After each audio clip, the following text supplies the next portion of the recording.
ओम शांति। 30 मई 2024 बाबा के महावाक्य। मीठे बच्चे, तुम्हें पहला पहला निश्चय चाहिए कि हमको पढ़ाने वाला स्वयं शांति का सागर, सुख का सागर बाप है। कोई मनुष्य किसी को सुख शांति नहीं दे सकता। प्रश्न, सबसे ऊंची मंजिल कौन सी है? उस मंजिल को पाने का पुरुषार्थ क्या है? उत्तर, एक बाप की याद पक्की हो जाए, बुद्धि और कोई की तरफ ना जाए, यह ऊंची मंजिल है। इसके लिए आत्म अभिमानी बनने का पुरुषार्थ करना पड़े। जब तुम आत्म अभिमानी बन जाएंगे तो सब विकारी ख्यालात खत्म हो जाएंगे, बुद्धि का भटकना बंद हो जाएगा, देह के तरफ बिल्कुल दृष्टि ना जाए, यह मंजिल है। इसके लिए आत्म अभिमानी भव। ओम शांति। रूहानी बच्चों प्रति रूहानी बाप बैठ समझाते हैं। इनको ब्रह्मा बाबा को रूहानी बाप नहीं कहेंगे। आज के दिन को सतगुरुवार कहते हैं। गुरुवार कहना भूल है, सतगुरुवार। गुरु लोग तो बहुत ढेर हैं, सतगुरु एक ही है। बहुत हैं जो अपने को गुरु भी कहते हैं, सतगुरु भी कहते हैं। अभी तुम बच्चे समझते हो गुरु और सतगुरु में तो फर्क है। सत अर्थात ट्रुथ, सत्य एक ही निराकार बाप को कहा जाता है, न कि मनुष्य को। सच्चा ज्ञान तो एक ही बार ज्ञान सागर बाप आकर देते हैं। मनुष्य को कभी सच्चा ज्ञान दे नहीं सकते। सच्चा है ही एक निराकार बाप। इनका नाम तो ब्रह्मा है। यह किसी को ज्ञान दे न सके। ब्रह्मा में ज्ञान कुछ भी था नहीं। अभी भी कहेंगे इनमें सारा ज्ञान तो है नहीं। संपूर्ण ज्ञान तो ज्ञान सागर परम पिता परमात्मा में ही है। अभी ऐसा कोई मनुष्य नहीं है जो अपने को सतगुरु कहला सके। सतगुरु माना संपूर्ण सत्य। तुम जब सत बन जाएंगे तो फिर यह शरीर नहीं रहेगा। मनुष्य को कभी सतगुरु कह नहीं सकते। मनुष्यों में तो पाई की भी ताकत नहीं है।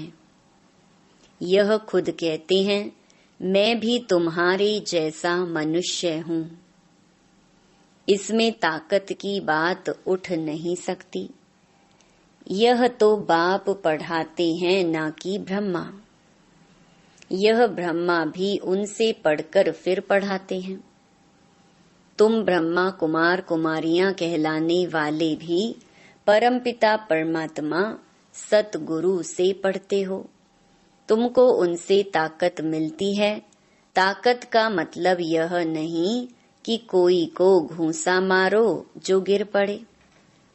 नहीं, यह है रूहानी ताकत जो रूहानी बाप द्वारा मिलती है।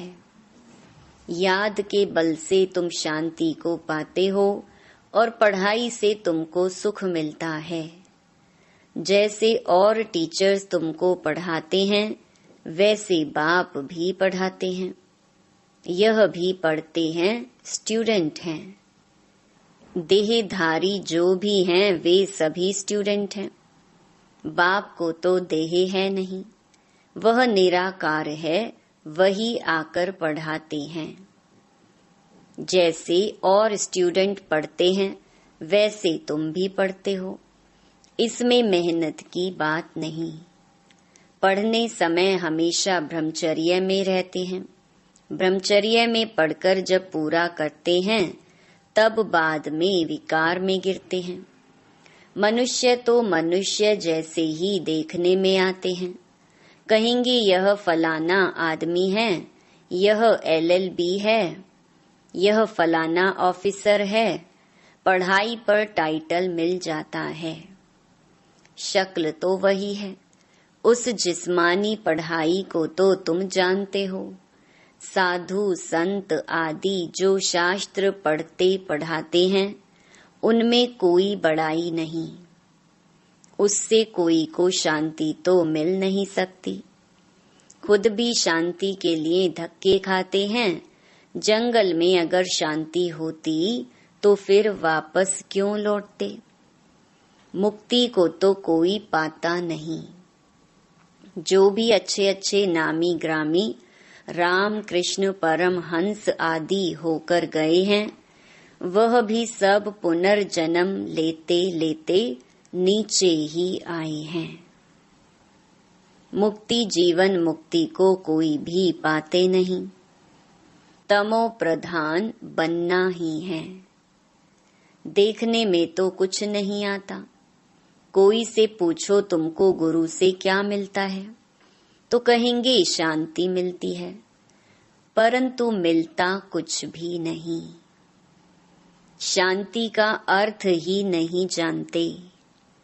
अभी तुम बच्चे समझते हो बाबा ज्ञान का सागर है और कोई साधु संत गुरु आदि शांति का सागर हो न सके। मनुष्य किसको सच्ची शांति दे नहीं सकते। तुम बच्चों को पहले पहले तो निश्चय करना है शांति का सागर एक बाप है जो हमको पढ़ाते हैं। सृष्टि का चक्कर कैसे फिरता है वह भी बाप ने समझाया है। मनुष्य मनुष्य को कभी सुख शांति दे नहीं सकते। यह ब्रह्मा उनका रथ है। तुम्हारे जैसा स्टूडेंट ही है। यह भी गृहस्थ व्यवहार में रहने वाला था। सिर्फ बाप को अपना रथ लोन पर दिया है, सो भी वानप्रस्थ अवस्था में। तुमको समझाने वाला एक बाप है। वह बाप कहते हैं सबको निर्विकारी बनना है।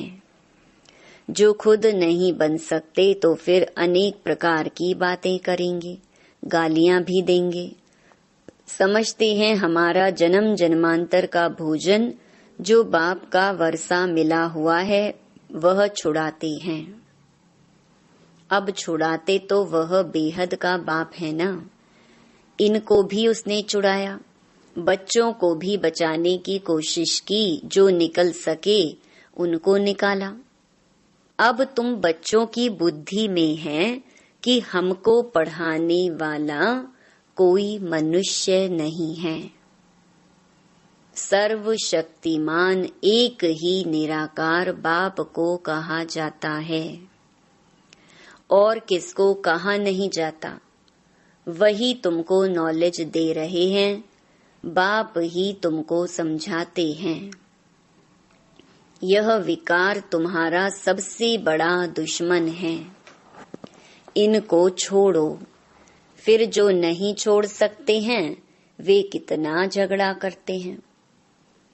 माताएं भी कोई कोई ऐसी निकल पड़ती हैं जो विकार के लिए बड़ा हंगामा करती हैं।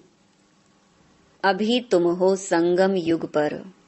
यह भी कोई नहीं जानते कि यह पुरुषोत्तम संगम युग है। बाप कितना अच्छी रीति समझाते हैं। बहुत हैं जिनको पूरा निश्चय है। कोई को सेमी निश्चय है, कोई को 100%, कोई को 10% भी है। अब भगवान श्रीमत देते हैं, बच्चे मुझे याद करो। यह है बाप का बड़ा फरमान। निश्चय हो तब तो उस फरमान पर चले ना। बाप कहते हैं, मेरे मीठे बच्चों, तुम अपने को आत्मा समझ बाप को याद करो।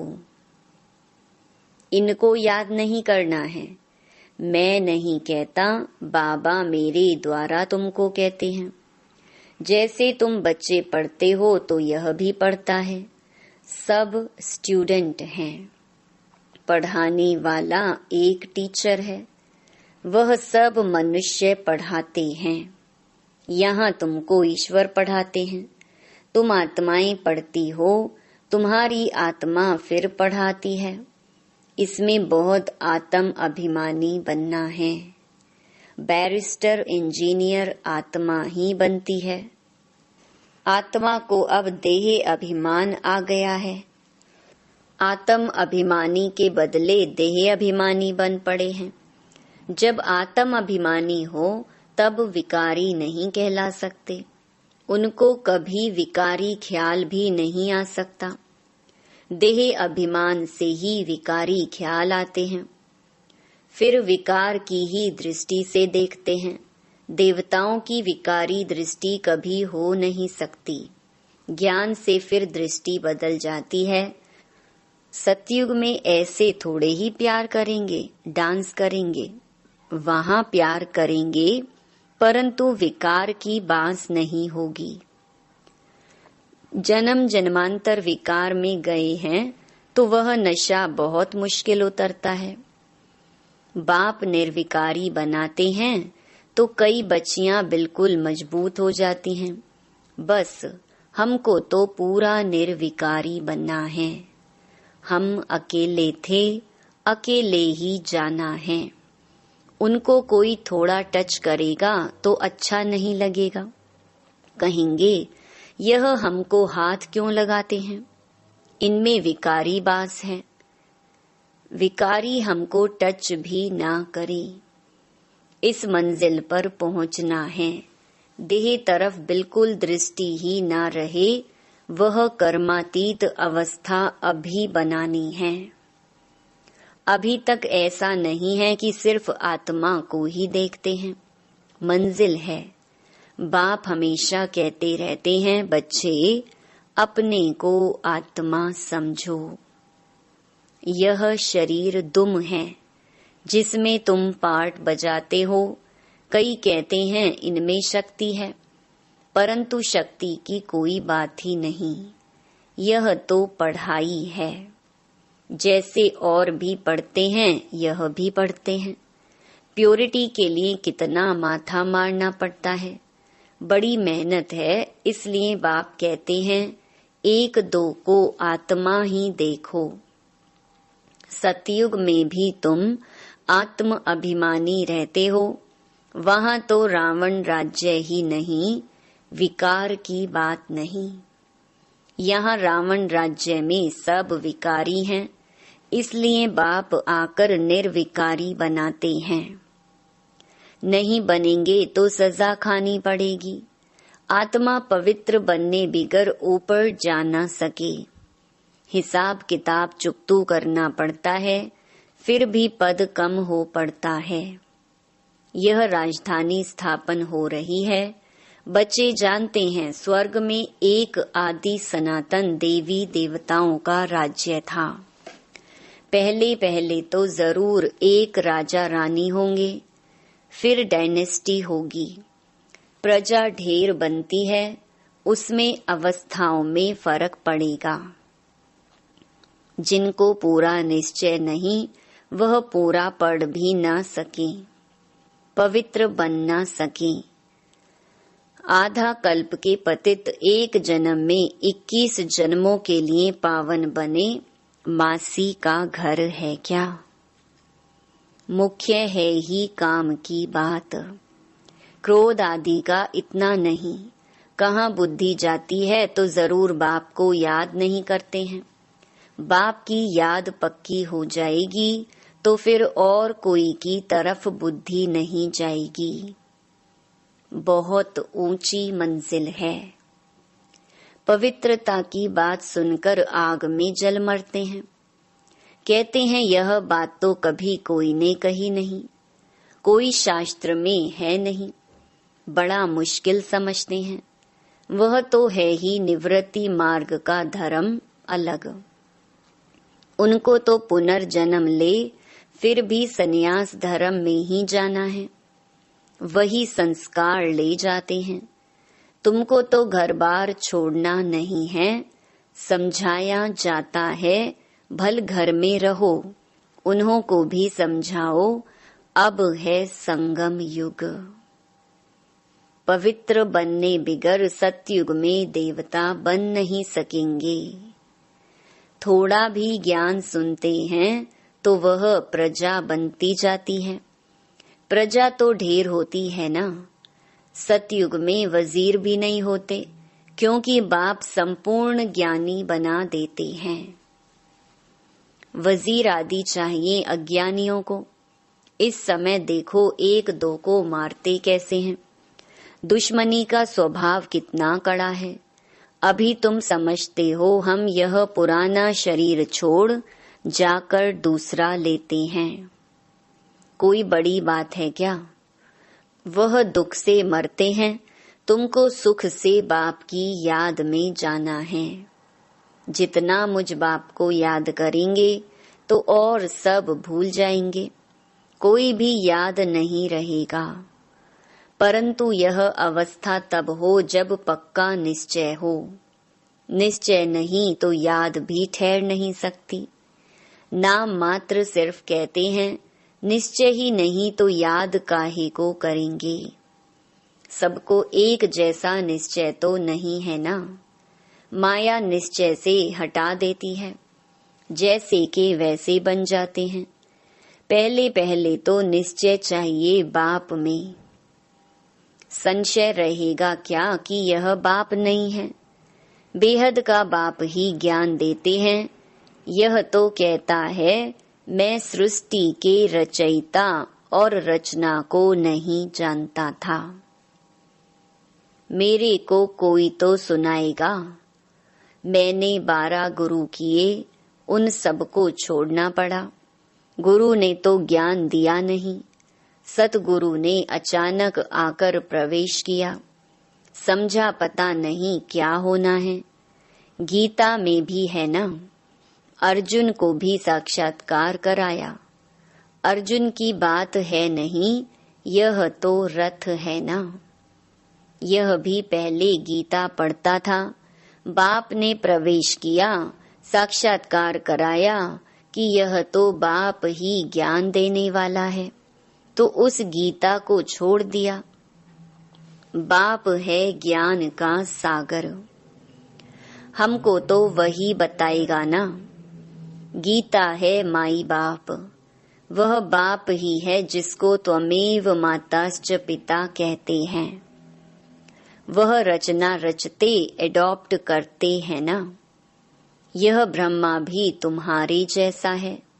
बाप कहते हैं इनकी भी जब वानप्रस्थ अवस्था होती है तब मैं प्रवेश करता हूँ। कुमारियां तो हैं ही पवित्र, उनके लिए तो सहज है। शादी के बाद कितने संबंध बढ़ जाते हैं, इसलिए देही अभिमानी बनने में मेहनत लगती है। वास्तव में आत्मा शरीर से अलग है, परंतु आधा कल्प देह अभिमानी रहे हैं। बाप आकर अंतिम जन्म में देही अभिमानी बनाते हैं तो मुश्किल भासता है। पुरुषार्थ करते करते कितने थोड़े पास होते हैं। 8 रतन निकलते हैं। अपने से पूछो हमारी लाइन क्लियर है?